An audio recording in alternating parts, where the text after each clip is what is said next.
Welcome back to the Golden Locators NYC Weekly Podcast, your guide to navigating Brooklyn's, well, let's just say, interesting rental market. Interesting is one way to put it. I think we all know it's a jungle out there. Average rents are something like $3,500 a month now. Yeah, it's certainly a landlord's market right now, that's for sure. You got that right. But before anyone listening starts packing for the suburbs, we want to share some good news. Exactly. Finding an affordable apartment in Brooklyn is still possible. Absolutely. We just helped Sarah, a public school teacher making $65,000 a year, Wow. find a fantastic one-bedroom in Crown Heights. No way. For only $1,900 a month. That's amazing. You know what I think is so fascinating about Sarah's story? What's that? It really debunks the myth that you need a six-figure salary to live comfortably in Brooklyn. Right. There are deals to be found if you have the right strategy. And that's exactly what we're diving into today. Exactly. We're going to unpack the factors driving these sky-high rents and then reveal 5 proven hacks to help you find your own Brooklyn gem without going broke. Okay, let's jump right in. Let's do it. Why don't we start by understanding why rents have become so inflated in the first place? Okay. One major factor is the influx of remote workers since, 2022? Yeah, about that. They're drawn to Brooklyn's vibrant culture and relative affordability compared to Manhattan. Makes sense. This increased demand has pushed rents up by a whopping 40%. Okay, so that's a lot of new competition. What else is contributing to this rent surge? Well, landlords are also grappling with rising costs. Oh, so it's not all their fault. Right, inflation is affecting everything, from Yeah. property taxes to maintenance expenses. I can imagine. For instance, the cost of essential building materials like lumber and steel has increased by over 30% in the last 2 years alone. Wow. So these increased operating costs inevitably get passed on to renters. Okay, so it's like a ripple effect. It makes sense that landlords are raising rents to cover their own increasing expenses. Exactly, it's a chain reaction. Yeah. And then there's the impact of short-term rentals. Oh, yeah, those Investors are buying up entire buildings and converting them into Airbnbs, It's like they're everywhere. which shrinks the supply of long-term rental units even more. It's definitely a complex situation. Definitely. But it's not all doom and gloom. Right. Let's get to those 5 hacks you mentioned. I'm all ears. All right, hack number 1. Think like a contrarian and rent in the off-season. Okay. Most people search for apartments in the spring and summer, Right. When it's nice out. but that's when competition is at its peak. Makes sense. Demand drops significantly in January and February, giving you more leverage. So brave the winter chill for a better deal. I can see how that would work. What about location? Everyone wants to be in the trendy neighborhoods, right? Sure, but that's where hack number 2 comes in. Ditch the Williamsburg premium. Explore neighborhoods like Sunset Park or East Flatbush, I've heard those are up and coming. where you can save up to $800 a month while still having easy access to Manhattan. That's a big chunk of change. Plus, these neighborhoods have their own unique charm and a growing number of great restaurants and shops. Awesome. That's a significant saving, and it might open up possibilities for people who thought certain neighborhoods were out of reach. Okay, what's hack number 3? If you have some savings, consider offering 3 to 6 months of rent up front. Really? It's a win-win. Landlords love the guaranteed income and reduced risk, Sure. and you might be able to negotiate a lower monthly rate. Okay. That's actually one of the strategies Sarah used to secure her amazing deal in Crown Heights. That's a great tip, especially for someone who's financially prepared. Speaking of Sarah, didn't she also negotiate her rents? She did!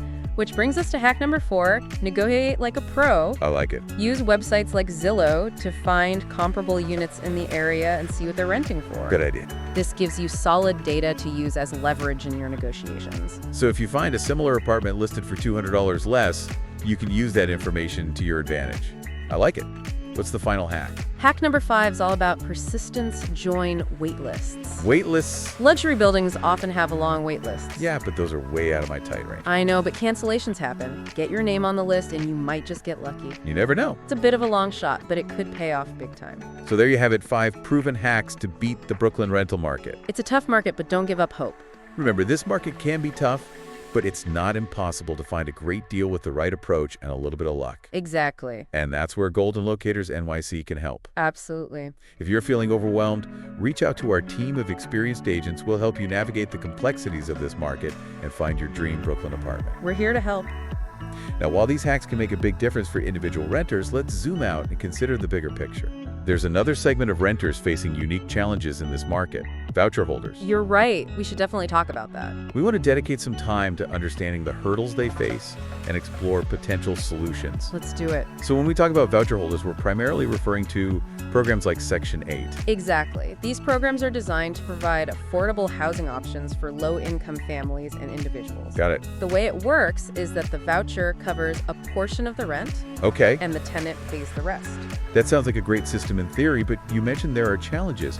What makes it so difficult for voucher holders to find housing in Brooklyn? Well, one of the biggest hurdles is that the voucher payment standards, which are based on something called fair market rent, or FMR, Okay. haven't kept pace with the rapid rise in actual rents. So how does fair market rent work? I'm not familiar with that term. Sure. So essentially, FMR is a government calculation that's supposed to reflect the average rent for a given type of apartment in a particular area. I see. The problem is that these calculations are often based on outdated data and don't account for the real-time fluctuations of the market. Oh, so you could have a situation where the voucher says it covers up to $2,200 for a two-bedroom apartment. Right.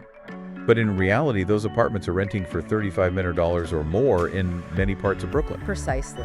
That discrepancy puts voucher holders at a significant disadvantage. It's like having a coupon for a discount that's no longer valid. Yeah, it's like trying to catch a ride on a train that's already left the station. Exactly. No wonder it's so frustrating for voucher holders. And then on top of that, you have the issue of landlord discrimination. Yes, I was afraid you were going to say that. Unfortunately, there's still a stigma associated with vouchers. Yeah. And some landlords are hesitant to rent to voucher holders. Even though it's illegal to discriminate based on the source of income? Exactly. So it's not just about the numbers, it's about perceptions and biases as well. It's really disheartening. It is, and there's data to back this up.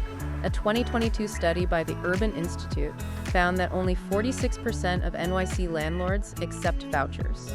Wow, really? So that means more than half of landlords are potentially closing their doors to a significant portion of the population. That's a huge problem, especially considering the already limited supply of affordable housing in the city.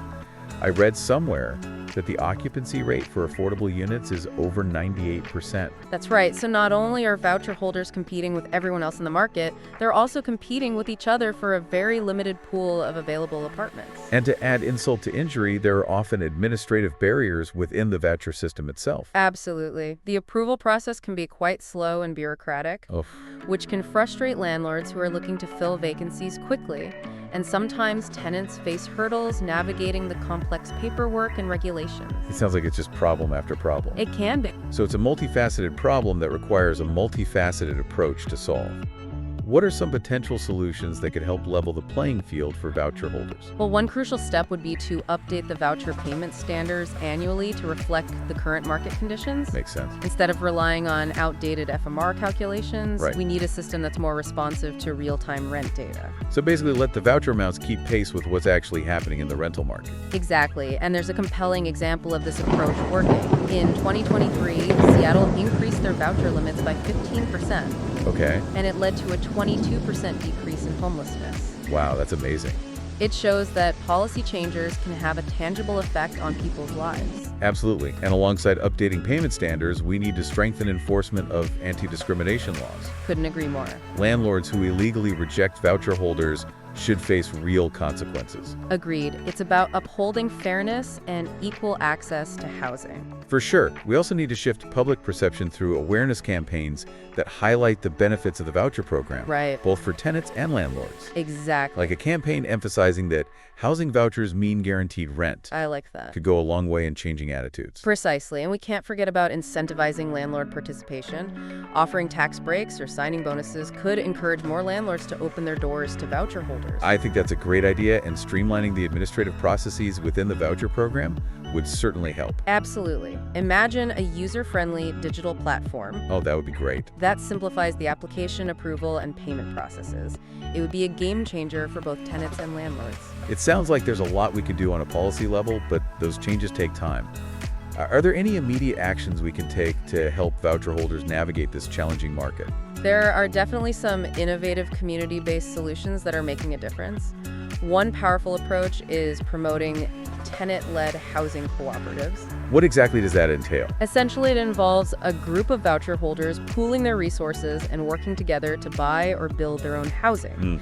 This gives them collective ownership and control over their living situation. That's a fantastic idea. It creates a sense of community and empowers tenants to take charge of their housing destiny. Exactly. There's a great example of this model right here in NYC called Co-op City. It's a massive housing cooperative in the Bronx that provides affordable housing for thousands of families. That's inspiring.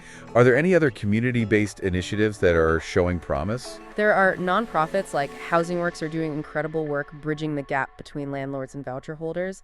They provide education to landlords about the benefits of the voucher program and connect them with reliable tenants. That's a valuable service. It sounds like they're helping to build trust and understanding on both sides of the equation. Exactly, and it's crucial to ensure that tenants facing voucher discrimination have access to free legal aid programs like NYC's Right to Counsel are essential for protecting the rights of vulnerable renters. That's really important. It's about creating a support system that empowers tenants and holds landlords accountable. Precisely. And that's where Golden Locators NYC comes in. We're committed to helping all renters, including those using vouchers, find their perfect place in Brooklyn. We educate our clients about the voucher system, advocate for policy changes that benefit both renters and landlords, and work diligently to build a voucher-friendly network by connecting landlords with reliable tenants. That's fantastic. It sounds like you're taking a holistic approach to supporting renters in this challenging market. We believe that everyone deserves access to safe and affordable housing, regardless of their circumstances. If someone is feeling overwhelmed by the prospect of navigating the Brooklyn rental market, what's the best way to connect with Golden Locators NYC? If someone is feeling overwhelmed by the prospect of navigating the Brooklyn rental market, what's the best way to connect with Golden Locators NYC? The best way to reach us is through our website at goldenlocatorsnyc.com. Easy enough. You can also give us a call or shoot us an email. We're always happy to answer questions and provide personalized guidance. Our team is passionate about helping renters find their perfect place in Brooklyn. We really are. And we're committed to making the process as smooth and stress-free as possible.